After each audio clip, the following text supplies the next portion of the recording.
Hello everyone, मेरा नाम है हर्षित एंड स्वागत है आपका हर्षित की पढ़ाई में। आज की इस वीडियो में आपसे बात करने वाला हूँ कि जुलाई से पढ़कर आप 95% प्लस मार्क्स किस तरीके से स्कोर कर सकते हैं। और अगर आप टॉपर भी बनना चाहते हैं तो यस, जुलाई से पढ़कर आप टॉपर बन सकते हैं, चाहे आप क्लास 10th में हो या फिर क्लास 12th में। पूरी की पूरी स्ट्रेटजी आज की इस वीडियो में आपको देने वाला हूँ। गारंटीज कह रहा हूँ, ये स्ट्रेटजी अगर आपने फॉलो कर ली, आपके 95% प्लस मार्क्स आने से दुनिया का कोई इंसान नहीं रोक सकता है। बट शर्त इतनी से वीडियो को ध्यान से देखिएगा, स्टेप बाय स्टेप सारी चीज़ आपको पता चलने वाली है। पूरी स्ट्रेटजी बने रहेगा वीडियो में एंड तक। अगर आपने वीडियो को लाइक नहीं किया तो लाइक कर दो, साथ ही चैनल को subscribe and bell icon press. आइए स्टार्ट करते हैं। यार देखो, सबसे पहली चीज़ तो ये है कि यहाँ पर 3 तरीके के स्टूडेंट होते हैं। एक पहले वो होते हैं जो स्टार्टिंग से पढ़ाई करते हैं, ठीक है, जो अभी स्टार्टिंग ही है, अभी जुलाई चल रहा है, ठीक है। और दूसरे वो होते हैं कि 1 से 3 महीने, मतलब 1 2 3 महीने पहले पढ़ाई करते हैं एग्जाम से। और तीसरी तरीके के वो स्टूडेंट होते हैं जो लास्ट टाइम पढ़ाई करते हैं। बट गाइज, अभी अगर आप जुलाई से पढ़ाई करना स्टार्ट कर देते हो बट आपको बहुत बेनिफिट मिलेगा। पहली चीज़ ये है कि आपको ज़्यादा टेंशन नहीं होगा कि भाई मेरा सिलेबस ही पूरा नहीं है, मेरा यही नहीं है, वही नहीं है। इन लोगों को प्रॉब्लम होती है, क्या प्रॉब्लम होती है, इनको जल्दी जल्दी पढ़ना पड़ता है, ठीक है, जल्दी जल्दी पढ़ना पड़ता है, वरना इनका सिलेबस भी पूरा नहीं हो पाता है। और दूसरी चीज़ ये है कि इस बार क्या होने वाला है कि आपका जो एग्ज़ाम है ना, उसका पैटर्न चेंज हुआ है। जो पैटर्न है एग्ज़ाम का वो चेंज हुआ है। तो आप क्या है, आप अच्छे खासे सैम्पल पेपर खूब सारे प्रैक्टिस कर सकते हो, ठीक है। आपको खूब सारा टाइम मिल जाएगा प्रैक्टिस करने का, तो आपके कॉन्सेप्ट ज़्यादा क्लियर हो जाएंगे, तो आप अच्छे खासे मार्क्स स्कोर कर सकते हैं। बट जो लोग देर में पढ़ाई करना स्टार्ट करेंगे, इनको बहुत ज़्यादा प्रॉब्लम होने वाली है, क्योंकि इस बार पैटर्न चेंज हुआ है। पिछली वाला तरीका नहीं चलेगा इस बार, राइट। तो आप स्टार्टिंग से पढ़ाई करो, बेस्ट है जुलाई से, ठीक है। तो यार देखो, सबसे पहली चीज़ तो ये है, क्या क्या आपको करना है मैं आपको बता रहा हूँ, सारी चीज़ मैंने लिखी हुई है, ध्यान से देखिएगा। सबसे पहले तो सिलेबस अपना निकालो, पूरा सिलेबस को प्रिंट करो, ठीक है, कहीं लिख लो या फिर प्रिंटर है तो प्रिंट कर लो।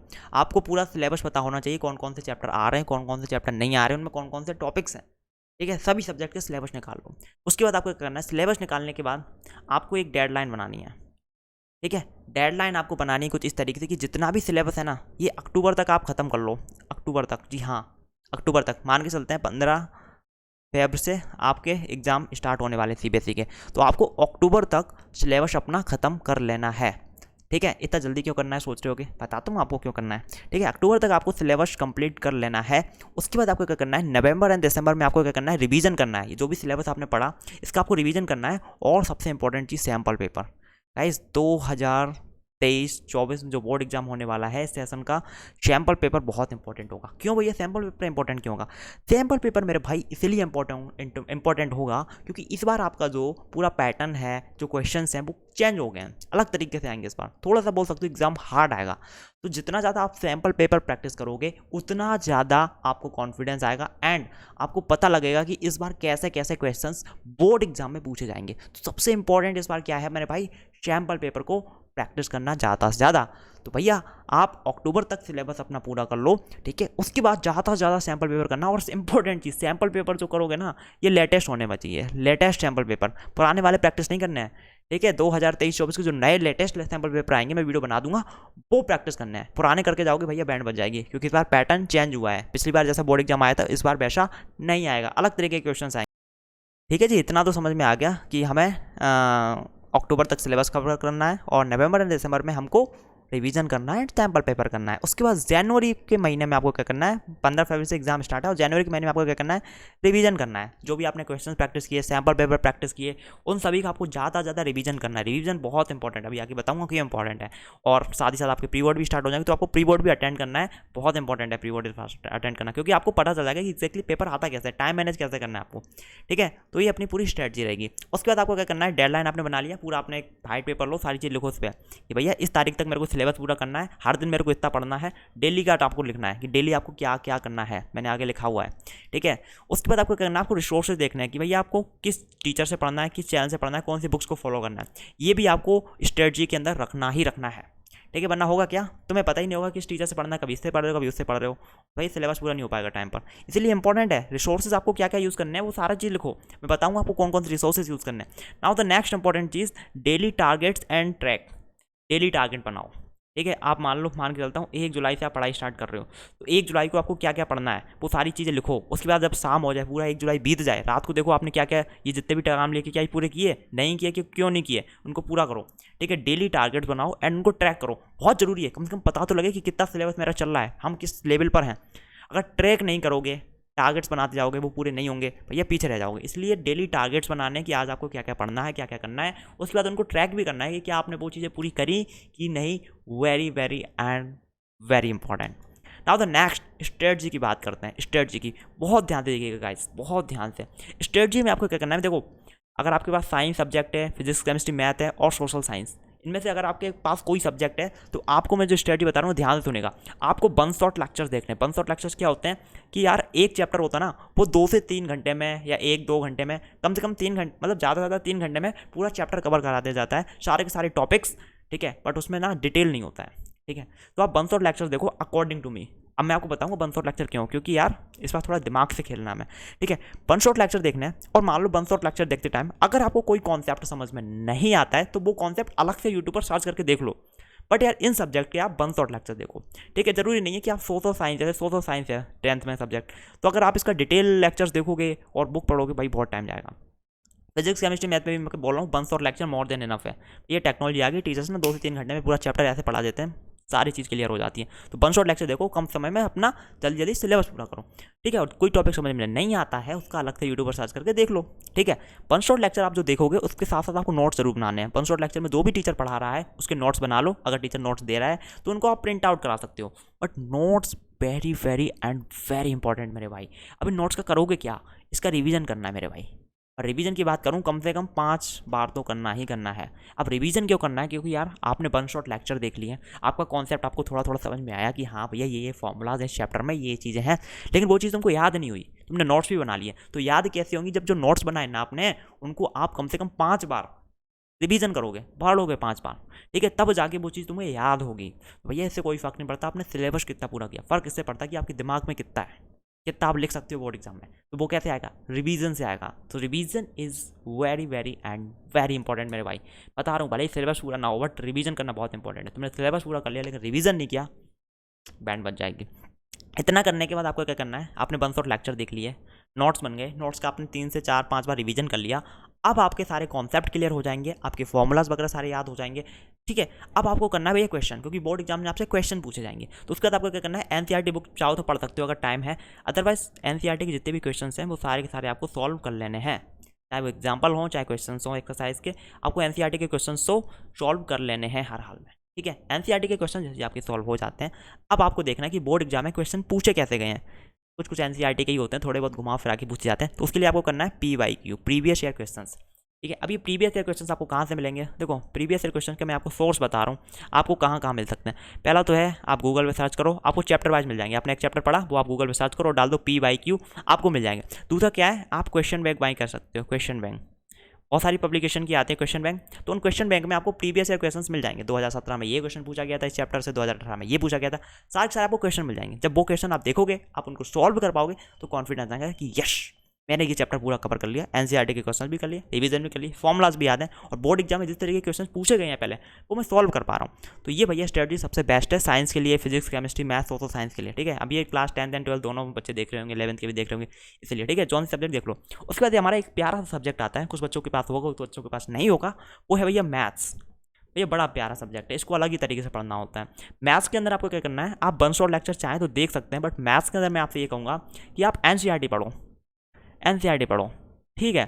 एनसीईआरटी पढ़ो, इससे आप अपने सारे के सारे कॉन्सेप्ट क्लियर करो, ठीक है। कॉन्सेप्ट क्लियर करने के बाद आपको क्वेश्चन प्रैक्टिस करो, एनसीईआरटी के क्वेश्चन हो एनसीईआरटी के और एग्जाम्पल सारे के सारे आपको करना। मतलब एनसीईआरटी जो है ना, मैथ्स की घोट के पी लेनी है, सारी चीज़ पढ़नी है, कोई भी चीज़ आपको मैथ्स के अंदर नहीं छोड़नी है एनसीईआरटी के।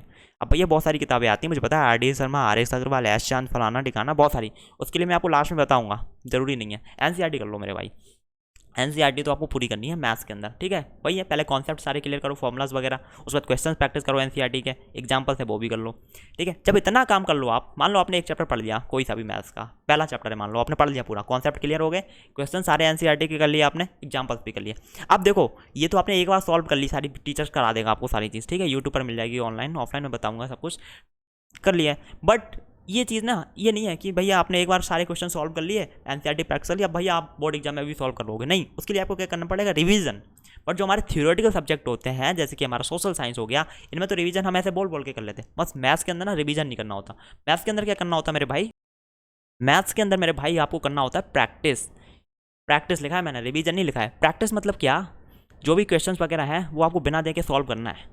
मैंने देखा है बहुत सारे बच्चे ऐसा करते हैं, मैथ्स का एक बार क्वेश्चन सॉल्व कर लिया, टीचर ने करा दिया, फिर मनी मैम करते हैं हाँ इस क्वेश्चन को हम ऐसे सॉल्व करेंगे, फिर हम ऐसे करेंगे, फिर हम ऐसे करेंगे। फिर बोर्ड एग्जाम में जाते हैं तो वहाँ क्वेश्चन सॉल्व ही नहीं कर पाते हैं, कैलकुलेशन नहीं होती है, कुछ स्टेप भूल जाते हैं। तो भैया मैथ्स को ना आपको लिख लिख के प्रैक्टिस करना है, ना कि दिमाग में रटना है।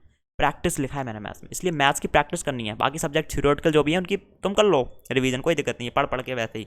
बट मैथ्स के अंदर आपको ज़्यादा प्रैक्टिस करनी है, क्वेश्चन बिना देखे सॉल्व करना है ज़्यादा बार। ठीक है, तो बोर्ड एग्जाम में यूँ चुटकियों में हिला दोगे क्वेश्चन को, वरना नहीं कर पाओगे, मैं बता रहा हूँ।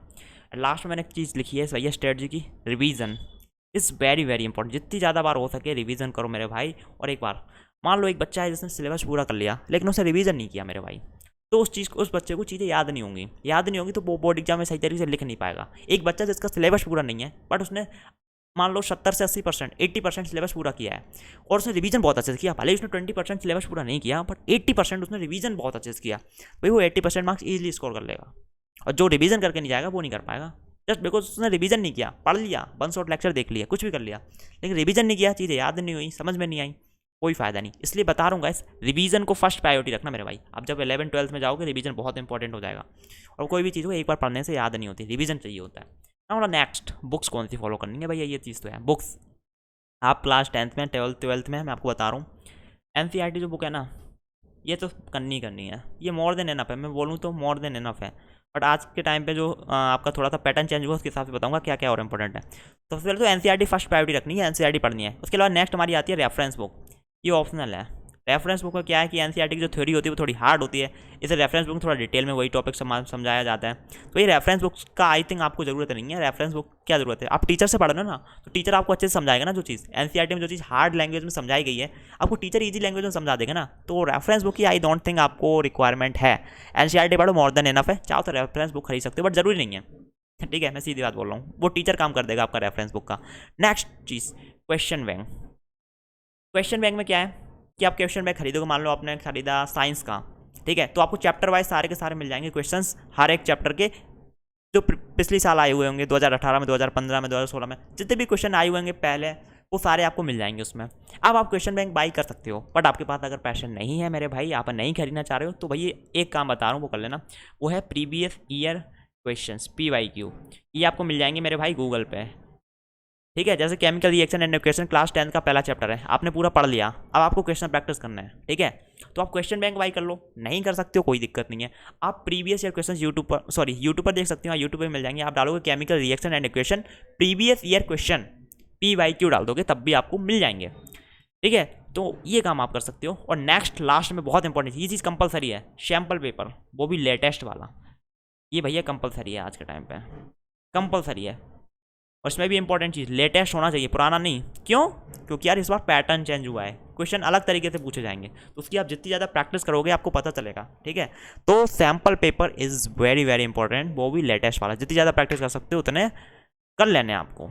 ठीक है मेरे भाई, सो ये थी आज की वीडियो। आई होप आपको पता चला होगा कि इस तरीके से आप जुलाई से पढ़कर 95% प्लस मार्क्स स्कोर कर सकते हो मेरे भाई। एक ही चीज़ बोलूँगा, लगातार पढ़ते रहिए, रिवीजन करते रहिए और सैम्पल पेपर को प्रैक्टिस कर लीजिए। लास्ट में दिनों का कोई इंसान आपके 95% प्लस मार्क्स लाने से नहीं रोक सकता है। जिन बच्चों के 95% प्लस मार्क्स नहीं आते, मार्क्स कम आते हैं, एवरेज आते हैं, बस एक ही चीज़ होती है, वो डेली नहीं पढ़ते हैं, कंसिस्टेंसी के नहीं पढ़ते हैं और इधर उधर घूमते रहते हैं, अपना टाइम वेस्ट करते रहते हैं। बट अगर आप डेली पढ़ोगे ना, कंसिस्टेंसी से पढ़ोगे ना और रिवीजन दबा के करोगे ना, जो स्ट्रेटजी मैंने बताई उसको फॉलो करोगे ना मेरे भाई, आपके 95% प्लस क्या आप टॉपर भी बन सकते हो। बट सर देंगे डेली पढ़ो, डेली 3 घंटे पढ़ो, बट डेली पढ़ो। ठीक है, और रिवीजन करो अच्छे से, क्वेश्चन प्रैक्टिस करो ज़्यादा।